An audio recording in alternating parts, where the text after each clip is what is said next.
بسم اللہ الرحمن الرحیم۔ السلام علیکم۔ یہ آپ کا اپنا ڈیجیٹل پلیٹ فارم ہے۔ میں طارق متین ہوں۔ واللہ خیر الماکرین۔ اللہ سب سے بہتر تدبیر فرمانے والا ہے، وہی بچائے گا میرے دیس کو بلاؤں سے۔ جو بارش میں شجر سے گھونسلہ گرنے نہیں دیتا، کیونکہ اس کی تدبیر تمام تدابیر کی امام ہے۔ اگست کی 19 تاریخ ہے۔ کچھ اہم ترین خبریں ہیں، کوئکلی شروع کرتے ہیں۔ فضل الرحمان صاحب نے کیا کیا یہ میں آپ کو بتاؤں گا۔ اس کے علاوہ راولپنڈی میں ایک ہاسپٹل نے ایسا کام کیا ہے کہ غیر انسانی حیوانی کام معلوم ہوتا ہے، لیکن ایک پرائیویٹ ہاسپٹل کا یہ کارنامہ آپ کے سامنے رکھنا ہے، یقین نہیں آتا کہ ایسا کیا جا سکتا ہے۔ اور اس کے علاوہ عمران خان صاحب کا اہم ترین کیس اسلام آباد ہائی کورٹ میں، اس کی بھی اس ویڈیو میں بات کریں گے۔ سب سے پہلے یہیں سے بات شروع کرتے ہیں۔ عمران خان صاحب کا آج اڈیالہ جیل میں جو توشہ خانہ میں جسمانی ریمانڈ دیا گیا، وہ ریمانڈ مکمل ہو رہا ہے۔ نئے قوانین کے مطابق 40 روزہ ریمانڈ ہوتا ہے۔ عمران خان صاحب کے 4 روز باقی ہیں۔ یہ ریمانڈ کی مدت جب مکمل ہو جائے گی تو 36 دن ہو جائیں گے، 4 دن باقی رہ جائیں گے۔ عمران خان صاحب کے وکلاء یہ کہہ رہے ہیں کہ ہم ان 4 دنوں کے لیے بھی، اگر یہ شوق حکام کو پورا کرنا ہے کہ وہ 36 دن میں کچھ نہیں نکال سکے، مزید 4 دن کا ریمانڈ چاہیے، تو ہم اس کو اسٹرانگلی اپوز کریں گے، لیکن یہ شوق بھی اپنا پورا کر لیں کہ مزید 4 دن کا ریمانڈ ان کو چاہیے۔ دوسرا، اڈیالہ جیل کے علاوہ القادر ٹرسٹ کیس پر حکم امتناع، اس کے لیے عمران خان صاحب کی ٹیم 190 ملین پاؤنڈ کیس، القادر ٹرسٹ کیس، یہ بند ہو گیا تھا 2020 میں، اور یہ کہا گیا تھا نیب کی جانب سے کہ ہمیں کچھ نہیں ملا، ہم اس کو بند کر رہے ہیں۔ اب جب جس کیس کو نیب نے بند کر دیا، عمران خان صاحب کے وکلاء نیب کے خلاف عدالت سے رجوع کر رہے ہیں کہ ہمیں وہ تفصیلات دی جائیں، وہ ڈاکیومنٹس دی جائیں، یہ کیس بند کیا جا چکا۔ تو یہ بھی اسلام آباد ہائی کورٹ میں سماعت ہے، اور اس سماعت کو بہت اہم قرار دے رہے ہیں عمران خان صاحب کے وکلاء۔ ان کا یہ کہنا ہے کہ یہاں سے بھی ایک بڑا ریلیف عمران خان صاحب کو اس کیس میں مل سکتا ہے کہ نیب نے جو چیزیں بند کر دی تھیں، اب اس کے بعد نکالنا کیا ہے۔ توشہ خانہ کا معاملہ ہے۔ توشہ خانہ میں یہ سوال کیا گیا کہ اگر 108 تحائف کی بات کریں تو کیا ہر بار ایک نیا کیس بنائیں گے، الگ الگ بنائیں گے؟ کیا ایسا مذاق کرنا ہے؟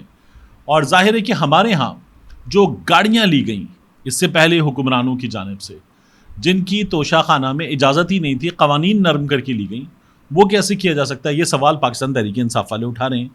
لیکن اس وقت اس ملک میں ایک ہی مجرم ہے، اس مجرم کا نام ہے عمران خان، اور اس مجرم سے نیب کو بھی حساب لینا ہے، اس مجرم سے اسٹیبلشمنٹ کو بھی حساب لینا ہے، اس مجرم سے نون لیگ کو اور حکومت کو بھی حساب لینا ہے، اس مجرم سے اینٹی کرپشن کو بھی حساب لینا ہے، سب کو اس ایک مجرم سے حساب لینا ہے، اور سب کا وہ مشترکہ مجرم ہے۔ تو عمران خان صاحب کا معاملہ اس طرح سے چل رہا ہے۔ اب آ جائیے راولپنڈی میں کیا ہوا، یہ میں آپ کے سامنے رکھ دیتا ہوں۔ راولپنڈی میں ایک نجی اسپتال نے وہ کام کیا جو ہم نے بالی ووڈ کے ایکٹر ہیں اکشے کمار، ان کی فلم تھی غالباً گبر یا گبر از بیک، ان میں سے کوئی فلم تھی، اس کا ایک بڑا وائرل مشہور سین ہے کہ ایک شخص کیش کاؤنٹر پہ کھڑا ہو کر پیسے جمع کراتا ہے، اپنی بچی کے ساتھ کھڑا ہوتا ہے، اور جب وہ پیسے جمع کروا دیتا ہے تو اس کو ہاسپٹل اسٹاف بتاتا ہے کہ اب جائیے، جا کر لاش لے لیجئے۔ تو وہ کہتا ہے لاش لے لیجئے، یہ آپ کیا کہہ رہے ہیں؟ تو بتاتے ہیں کہ آپ کی وائف کی ڈیتھ ہو چکی، آپ لاش کلیکٹ کر سکتے۔ تو وہ کہتا ہے بتایا کیوں نہیں کہ میری وائف مر چکی ہے؟ تو اس سے کہتے ہیں اگر بتا دیتے تو آپ فیس ہاسپٹل کی جمع نہ کراتے، ہم نے اس لیے آپ کو نہیں بتایا تھا۔ یہی کام ہوا ہے راولپنڈی میں۔ ایک نجی اسپتال کی انتظامیہ نے لواحقین سے آپریشن کے پیسے نکلوانے کے لیے 13 برس کے بچے کی لاش 3 دن تک وینٹیلیٹر پر رکھی۔ اہل خانہ یہ کہتے ہیں کہ 2.5 لاکھ روپے لینے کے بعد ہمیں بتا دیا گیا کہ بچے کی موت ہو گئی ہے۔ آج نیوز یہ کہتا ہے کہ لواحقین نے یہ کہا کہ 13 سالہ سید زہیب شاہ راولپنڈی کے نجی اسپتال میں زیر علاج تھا۔ آپریشن کے فوری بعد لڑکے کا انتقال ہو گیا تھا۔ اسپتال انتظامیہ کے بارے میں لواحقین یہ کہتے ہیں کہ عملے نے لاش کو وینٹیلیٹر پر منتقل کیا اور آپریشن کی فیس ادا نہ ہونے تک والدین کو لا علم رکھا۔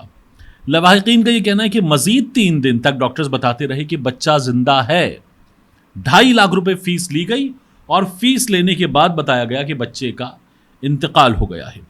میرا یہ خیال ہے کہ ہمارے محکمہ صحت کے حکام کے لیے، ہماری حکومت کے لیے. مریم نواز شریف صاحبہ جیسے بھی وزیر اعلیٰ بنائی گئی ہیں تو وزیر اعلیٰ اس وقت, ان کے لیے بھی یہ ایک ٹیسٹ کیس ہے. اور ہمارے ہاں جو ادارے ہیں وہ ہر چیز میں حساب لیتے ہیں, تو یہاں پر بھی حساب لینا چاہیے اور اس اسپتال سے پوچھنا چاہیے کہ یہ کیا کیا ہے. یعنی ایک غریب والدین کے ساتھ ان کا بچہ جان سے جانے کے بعد جس طرح کا کھلواڑ کیا گیا ہے, یہ غیر انسانی فعل ہے. اس پر اس ہاسپٹل کے خلاف سخت ترین کارروائی ہونی چاہیے. اور جس طرح کا یہ مذاق کیا گیا ہے, ان کو باقاعدہ طور پر پبلسائز کرے گورنمنٹ اور نشان عبرت بنائے اس ہاسپٹل کو, یہ بہت ضروری ہے.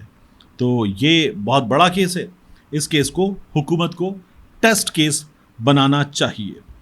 اب اس کے بعد فضل الرحمان نے کیا کہا میں آپ کے سامنے رکھ دیتا ہوں. فضل الرحمان کے بارے میں کہا جا رہا ہے کہ انہوں نے جو ریڈ لائن ہے وہ کراس کر لی ہے. ماجرا کیا ہے آپ کو بتاتے ہیں. فضل الرحمان صاحب نے خطاب کیا اور خطاب کرتے انہوں نے یہ کہا لکی مروت میں کہ اسٹیبلشمنٹ دہشت گردی کے خلاف جنگ کا ڈھونگ آپ بند کر دے. فضل الرحمان یہ کہتے ہیں کہ میں پوری سنجیدگی کے ساتھ اپنی اسٹیبلشمنٹ کو یہ پیغام دینا چاہتا ہوں کہ دہشت گردی کے خلاف جنگ کرنے کا ڈھونگ اب ختم کر دو. تم امریکہ کی پیروی میں پاکستان اور قبائل کے اندر جنگ کی کیفیت اس لیے پیدا کرنا چاہتے ہو تاکہ ہمارے مالی اور معدنی وسائل پر قبضہ کر سکو. لکی مروت میں خطاب کرتے فضل الرحمان اور انہوں نے کہا کہ اس طرح کے معاملات نہیں چلیں گے. صوبہ بلوچستان, خیبر پختونخوا اور ہمارے قبائل بارود کے ڈھیر پر بیٹھے ہیں.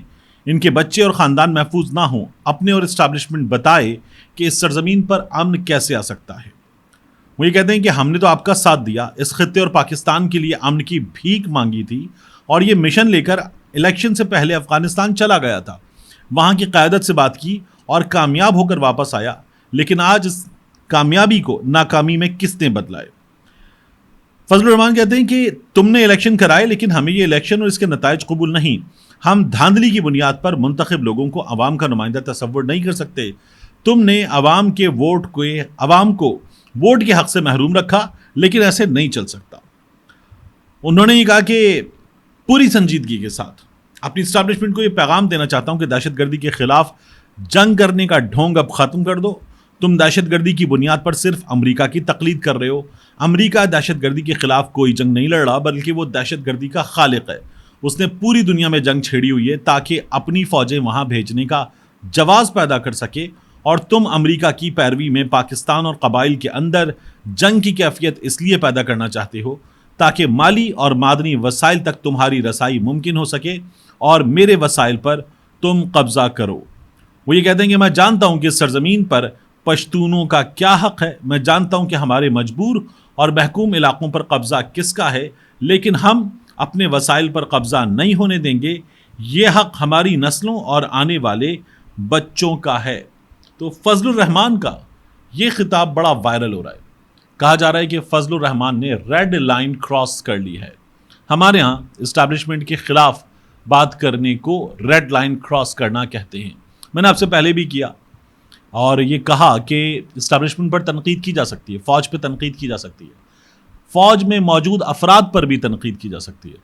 جہاں بات تضحیک کی ہو تو تضحیک نہیں کی جا سکتی, نہ فوج کی نہ افراد کی, اور تضحیک کسی کی بھی نہیں کی جا سکتی. یعنی فوج کیا, تضحیک تو کسی کی بھی نہیں کی جا سکتی, کسی سیاستدان کی بھی. میں بار بار آپ سے بات کرتے ہوئے کہتا ہوں کہ یہ جو طریقہ ہے کہ موبائل نکالا, کسی کو اوے شروع کر دیا, یہ نہیں کیا جا سکتا. تو یہ نہیں کیا جا سکتا اور یہ کسی کے ساتھ بھی نہیں کیا جا سکتا. ہمارے یہاں بار بار بتایا جاتا ہے کہ آئین میں آزادی دی گئی ہے, لیکن اس آزادی کی حدود و قیود ہیں, اور اس آزادی کی جو حدود و قیود ہیں وہ سب کے لیے ہیں, وہ لمیٹڈ ٹو اسٹیبلشمنٹ اونلی نہیں ہے. میں ٹویٹر پہ بات کر رہا تھا, وہاں پر بھی ایک بریگیڈیئر صاحب جو ہیں وہ یہ بتا رہے تھے کہ خواجہ آصف نے کیا کہا, عمران خان اور رؤوف حسن نے کیا کیا ہے, اس سے پہلے خواجہ آصف نے کیا کہا ہے, اس سے پہلے زرداری نے اینٹ سے اینٹ بجانے کی بات کی ہے, اس سے پہلے میمو گیٹ ہوا ہے, ڈان لیکس ہوا ہے, وغیرہ وغیرہ. اور سب کو اس وقت نشان عبرت بنا دینا چاہیے. جب وہ یہ بات کر رہے تھے تو میں نے کہا نشان عبرت بنا دینا چاہیے, بات بالکل ٹھیک ہے, لیکن بات یہ ہے کہ اس ملک پر حکمرانی کا حق عوام جس کو ووٹ دیتے ہیں اس کا چاہتے ہیں. اور یہ جو آپ نشان عبرت بنانے کی بات کر رہے ہیں, تو اگر کسی نے جرم کیا ہے تو اس جرم کی سزا عدالت دے گی، کوئی ادارہ نہیں دے سکتا۔ ملتے ہیں انشاءاللہ آپ سے اگلی ویڈیو میں۔